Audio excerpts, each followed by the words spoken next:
Yeah. So here with this EVO, which is a little different than the normal EVO X GSR, because it has the automatic.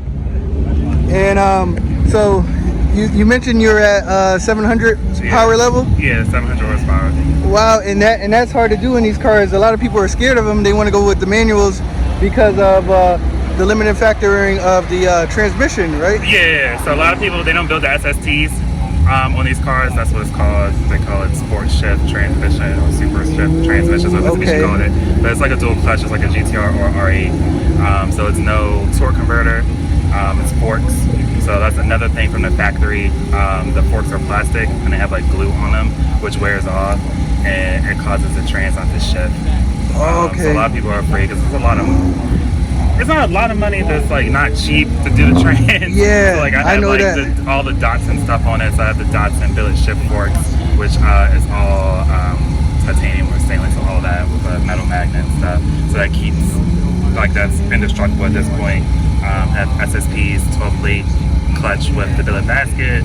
As far as the turbo, it is a Garrett stock location GTX 3582 with the 4-inch compressor housing upgrade, custom forged intake, FSC 2100cc injectors, running the Hellcat 525 Walbro 85 pump. Tomei fuel pressure regulator, so like all the supporting modifications you need. Makes, you know, 700 horsepower, right around like 33 psi on about E80. Nice. So it's a fun car. I like the dual clutch just because it's fun on the track. So not just events like this. It's my first time really doing a road race event for like Summit Point or even doing the road course here. This transmission just handles better than a regular manual transmission. So trying to get close to 150s, 160s with the car today. Okay. Yeah. Well, good luck. I know you could do it, man, with this power level. I used to, oh man, I love the EVOs, man. And I used to wish to make, 700. I only got up to 5 on mine. And I thought it was pretty bad. I thought I was like, that's my mini supercar, I mean, for the power, for a car this size with all-wheel drive, 700 is really all you need. Yeah, you need something like your car. Yeah. I would go GTR if I wanted to make any more power than that. Yeah. There's some out there that make 900, 1,000 horsepower. I just feel like chassis really isn't built for that amount of horsepower. Yeah, but it's a fun car, and enough power. You'll pull on a lot of supercars, Z06s. Yeah, when you look at the times where everyone else is running in the ballpark of cars that I normally would have been afraid to run. Yeah. Because I would assume they were so much faster. Yep. Like, it's freaking 670s. Yeah. All the McLarens, all the Z06s, and Z7s. Yep. They're kind of all in the same ballpark of my car. So that is nuts. Kind of cool. That is cool with 4 doors. Man, I like this powder coating. Yeah, so that's a nice touch to match the brakes. Yeah. So I wanted something that was a little different. Yeah. Oh, that's nice. Yeah, like I said, we did that one run. We did one pass and that pass, and then we went and found. That's dope, man. Well, thank you, man. Thank you, man. Wait, what is this back here? I had to catch this guy. This guy even.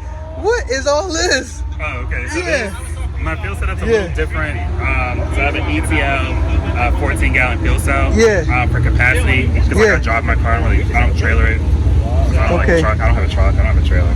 So I drive my car. It's a straight car. Yeah, same here. This setup feeds into my stock tank. So like my car has 2 gas tanks. Oh, like a surge almost. Well, the surge tank's right here. So I run the radium surge tank. Okay. Yeah. But no, this literally just allows me to carry extra gas. So this literally feeds into my stock tank. Right now they have it dumping. They have the surge dumping into it, but it's kind of all works together. It's just more like that's a second cool. gas tank. This, a lot of people think the car's on bags. Yeah. So the car was a prototype car for Fortune Auto's cut kit system for the EVO 10s. Okay. So it has like the air piston lift system in the front. But with the way the McPherson struts are on the EVOs, when you drive aggressively and turn, the cups spin. So the lines pull out a lot. So right now, the line's not hooked up. But the beauty of it is, if I just put a new line in, I can lift the car or the car's on pullovers. Yeah. Wow, that's dope. So that's the difference from bags. Like if I had true bags, and when the lines were cut, Yeah. I won't be able to drive the car and be aired out. But Yeah. the car sits at this rod height because it's a coilover. Oh, it's a coilover. And then I can hit a switch and the front will lift up to 2 inches. Oh, nice. For like speed bumps and Yeah, stuff? stuff like that. Oh, that's cool. That's ahead of its time. Yeah. Because that's what the newer That's what the new, and the Huracans and all that. do that. Yeah. Fortune developed their system back in like 2014, Wow. 2015. So Nuts. a lot of their pullovers, like the 510 series, they offer that as an upgrade. Wow. And then you can do the fronts and the rears. That's awesome.